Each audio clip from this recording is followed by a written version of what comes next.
Welcome back to On the Rocks, Montana. Don't forget to hit that subscribe button so you can get notifications each step of the way while we work through our rock cycles. So here's some footage from my drive on the way home, some whitetail running next to the vehicle, and you can see some of the mountains in the background, the Rocky Mountains.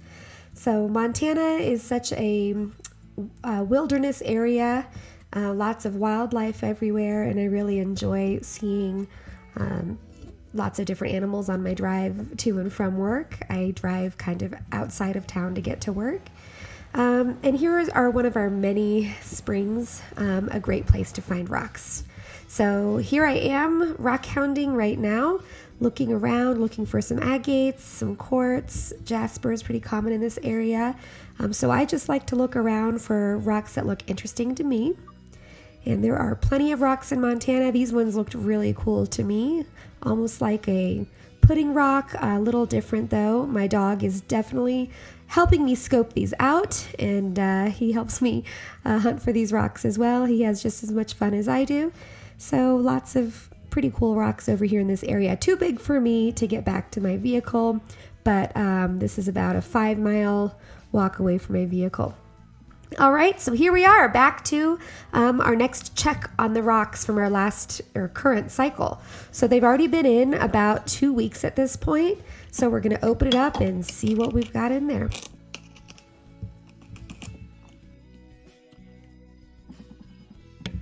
All right, nice and frothy. You can kind of see the air bubbles from it tumbling so much. There is some gas that can collect in the barrel during rock tumbling, so we sometimes try to open it every 3 days or so to let that gas out, but it can kind of cause that frothiness as well. So I'm going to start scooping these out. You may be able to see that they are already getting pretty smooth here, and that's what we want. We want all those rigid edges away and nice smooth stones.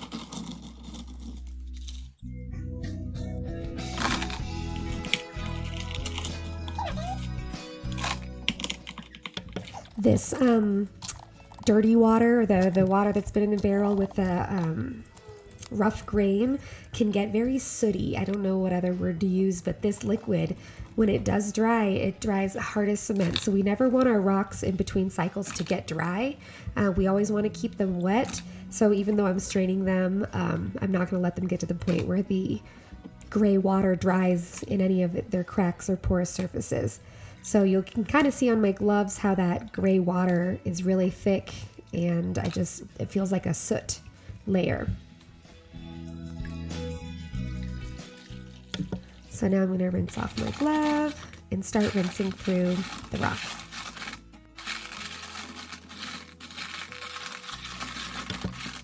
I love this part, seeing all these bright colors coming out and really getting to clean off that gray dirty water. You can see the dirty water underneath.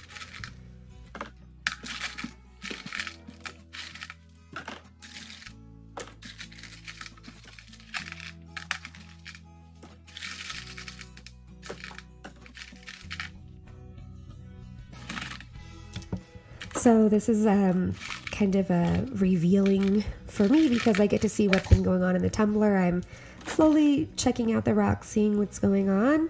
I must have liked this one when I saw it, some of the banding on there. And then I'm also looking for chipped pieces of rock that came off. So we're kind of finding some pieces here, which is normal.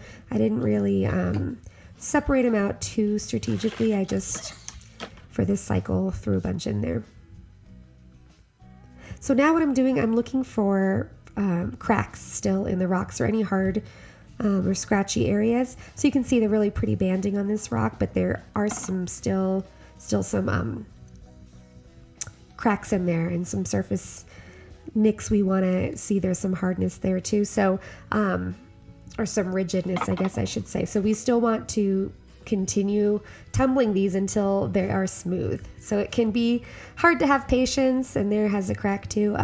Hard to have patience because they look so much better already. They look so much more smooth already, but they still have some of those cracks that when we get to the polishing phase, we don't want any of those cracks in there. So I'm inspecting them carefully to really check to see if any of them are done. I want to separate them out, and the ones that need to keep going and tumbling longer, we'll put back in.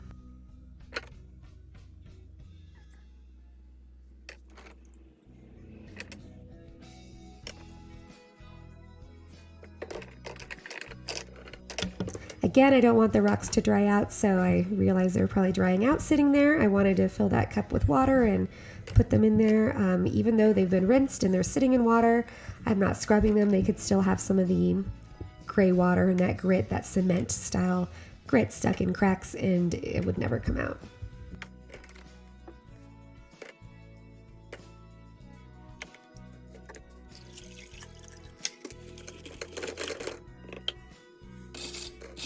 All right, so now I'm putting the ones that still need to go another round back in. You can see, I think only 2 or 3 rocks look like they're done to go to the next stage.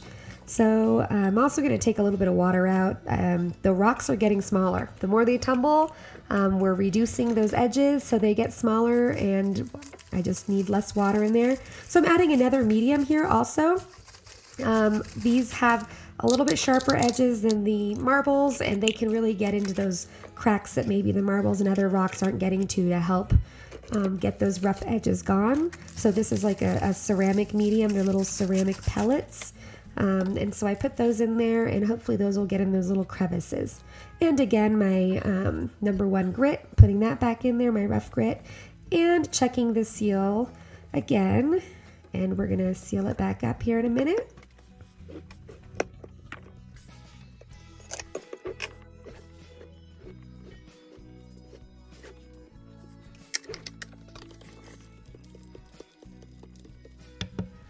And it's got to start rolling for another week. So I think we're on to week 3 here. So nice and patient is how we get to beautiful rocks.